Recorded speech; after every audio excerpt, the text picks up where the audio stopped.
Okay, now this is part 2. My name is Sonia K. Grind, and this is part 2 of the Fear of Abandonment Stronghold. Now what has happened is, after several months of reading the New Testament verses on fear that I had chosen, I realized the stronghold was not budging. It wasn't moving. There was very little progress in the Logos, the word that I was reading, chiseling away at that. And there was some progress. There were a lot of boundaries that I was able to set in my life where I had been afraid to set in the past because I was afraid it would push people to abandon me. And with God's grace empowering me, I was able to set those boundaries, but I wasn't always able to hold them up, and I wasn't always able to set the ones I should have in protecting myself and my children. So I needed to dig deeper. So I opened up my study of fear to the entire Bible. I also looked up faith and trust because I thought to myself, what would be the positive opposite of fear? And that would be faith and trust, completely trusting and faith, having faith in God, which is trusting God. Faith is trust. So I took my study a little deeper, and this, if you've heard the message that I spoke in February on overcoming this, it was over 1,100 scriptures, so it was a lot, and it took me a long time. So we're going to do part 2 and go through about half of the ones that I weeded through and chose, and see if I can remember what God was showing me along the way. I may not read them all because it would probably be too lengthy for a recording, but we're going to go through some of them. So Matthew 17:20, and Jesus said to them, because of your unbelief, for verily I say unto you, if ye have faith as a grain of mustard seed, you shall say to this mountain, remove to yonder place, and it shall be removed, and nothing shall be impossible to you. Matthew 21:21, Jesus answered and said unto them, verily I say unto you, if ye have faith and doubt not, ye shall not only do this which is done to the fig tree, but also ye shall say to this mountain, be thou removed, and be cast into the sea, and it shall be done. Mark 4:40, and he said unto them, why are ye so fearful? How is it ye have no faith? Mark 5:34, and he said unto her, daughter, thy faith made thee whole. Go in peace, and be whole of thy plague. Mark 11:22, and Jesus answering saith unto them, have faith in God. Luke 7:50, and he said to the women, thy faith hath saved thee, go in peace. And I'm skipping a lot because it's going to take a really long time to go through every single one. So I'm picking 1 or 2 from each book that I actually probably had 6 to 8 from each book in the Bible. Verses, 6 to 8 verses, so I'm just picking a few.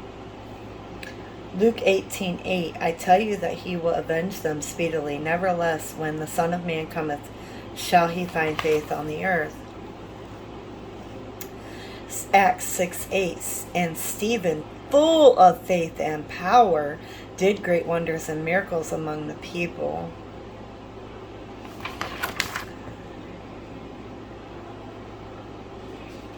Acts 26:18, to open their eyes and to turn them from darkness to light, and from the power of Satan unto God, that they may receive forgiveness of sins and inheritance among them which are sanctified by faith that is in me.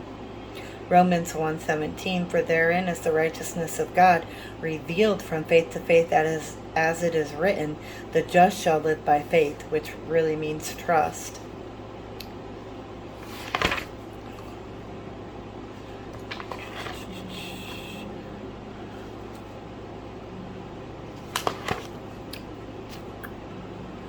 Romans 11:20, because of unbelief they were broken off.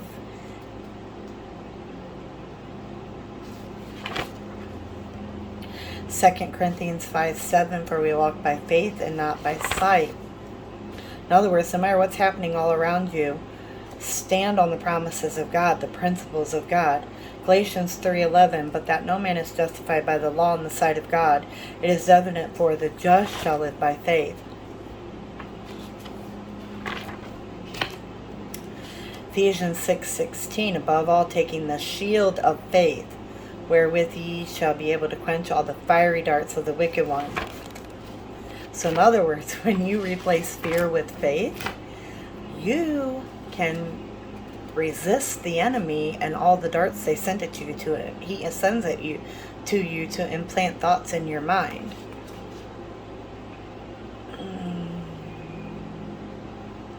First Thessalonians 5:8, but let us who are of the day be sober, putting on the breastplate of faith and love, and for a helmet the hope of salvation. Quoting Ephesians there. 1 Timothy 3:9, holding the mystery of faith is pure conscience. James 1:3, knowing this, that the trying of your faith worketh patience.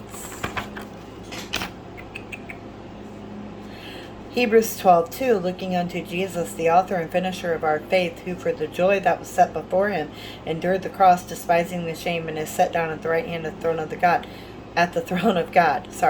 So if you're looking to Jesus to be the author and finisher of your faith, it's a little bit easier when, that was another thing I learned as I went. There were so many verses, one after the other, saying it was God's faith, it was Jesus' faith, it was the Holy Spirit empowering you to have faith. So I didn't have to have the faith. I didn't have to have the trust. I had to let God have the faith and God have the trust in me, or trust for me. Proverbs 1:7, the fear of the Lord is the beginning of knowledge, but fools despise wisdom and instruction. There is an example of good fear. And that is repeated over and over in Proverbs. Then Psalm 23, yea, though I walk through the valley of the shadow of death, I will fear no evil. For you are with me, thy rod and thy staff comfort me. Oh, such a beautiful one to hang on to. Oh, I see my notes at the top here. There was 336 verses on faith and 134 on trust. The Lord is on my, Psalms 118:6. The Lord is on my side. I will not fear. What can man do to me? We heard that when I read those New Testament ones. So now I'm reading all the New Testament ones and all of these daily. And it was a big task. It took a long time. Job, fear came upon me with trembling and made my bones shake. Have you ever been that afraid that your bones shook? I have. That is for sure. I also looked up unbelief, doubt and unbelief, because I figured that would be something that would be allowing faith. So I read all of those verses. Let's see, did I already pass? I did pass in part 3 already. Oh, what do you know? So now I'm going to, so I kept going with the verses. Like I said, I had over 1,100 to get through. So every day I read through the ones I already had and continued going through the rest of them to pick and choose the ones that pertain to me. So keep going.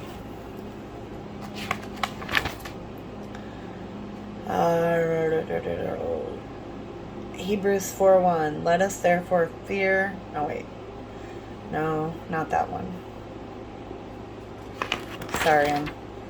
Okay, here's one. Ephesians 5:21. Submit yourselves to one another in the fear of the Lord.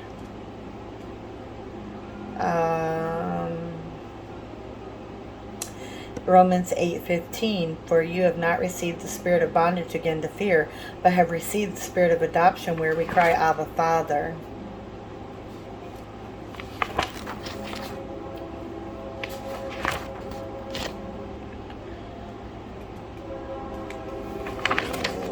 And just keeps going. Now I've gotten into a lot of the Old Testament ones here as we go. And a lot of the Old Testament ones are repeating the same thing. Fear not, fear not, fear not, fear not. Peace be unto thee. Fear not, peace be unto thee. Jeremiah 46:27. But fear not thou, O my servant Jacob, and be not dismayed.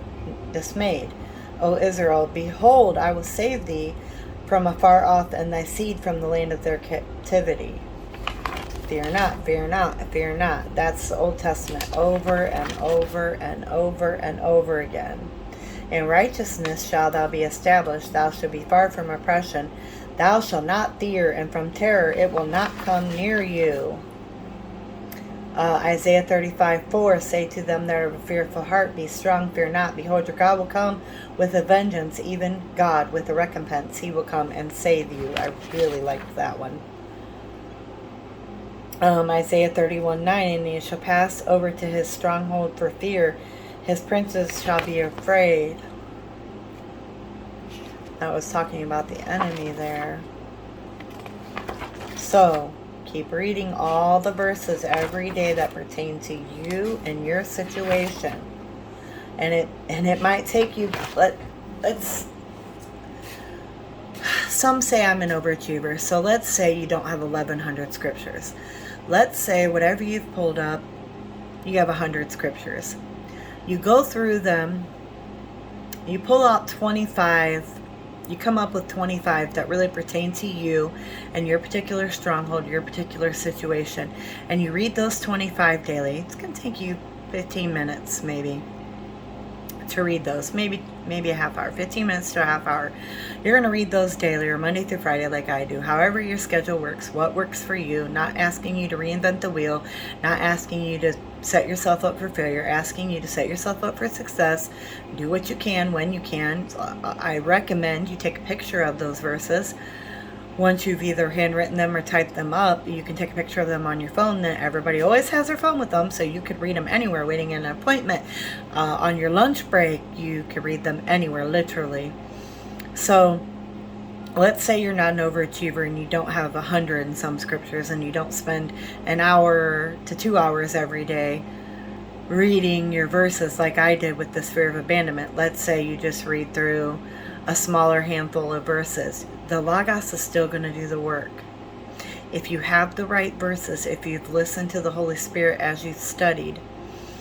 And that's why I do the workshops once a month, so I can help you figure out what those right verses are pertaining to you in your situation, in your stronghold, so that you're reading the right verses that will chisel away at that stronghold, so that at some point during this time it will break and it will no longer have a hold of you.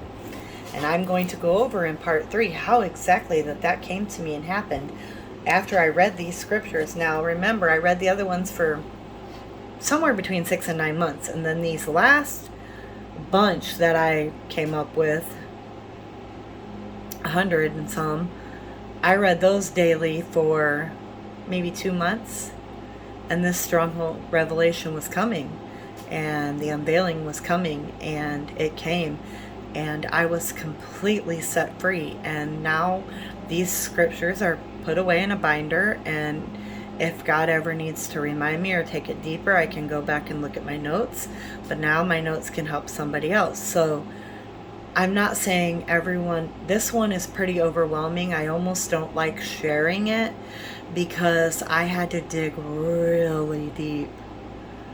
But I really wanted to be free. I really did not want this hindering my relationship with God any longer. I want to be completely free indeed of everything that would be in my soul, that would be clogging anything from God to be able to come through. Because I teach, because I'm trying to help other people get free, I can't have those entanglements. I can't have hooks in my soul. I can't have something in my soul that's clogging me from doing what God has called me to do. I can't risk that. I can't risk giving someone something bad through me. I have to push on for that complete freedom, because I know abiding works. I know that if I do it long enough, God's going to come through, because it's a principle. It's a biblical principle that's going to work no matter what, no matter what, no matter what's in me, no matter how long it's been, no matter if it's been there since the womb. If I apply the principle, it's going to work. So that is what I did. I applied the principle the best I could. But because I'm book smart, because these things come innate to me, sometimes I maybe overwhelm people by giving them how much I investigated and how much this and that. But you have to remember, I had to investigate a little bit harder and a little bit further than maybe an average person would to come up with the correct logos that you need to read every day to yourself, which logos is just a word for the word. If you take my class, you'll know it means the word that comes alive and literally becomes what it's saying. When it says fear not, it literally is going to come alive and put fear not in your soul in place of the negative thing that says to fear. So I have to dig a little deeper. So I'm not saying everyone has to look up 1,100 scriptures. Like I said, I don't even like telling you that. But in part 3, I'm going to go over how the revelation came and how I took the study just a little bit deeper with a few of the verses. And I might just go ahead and read right through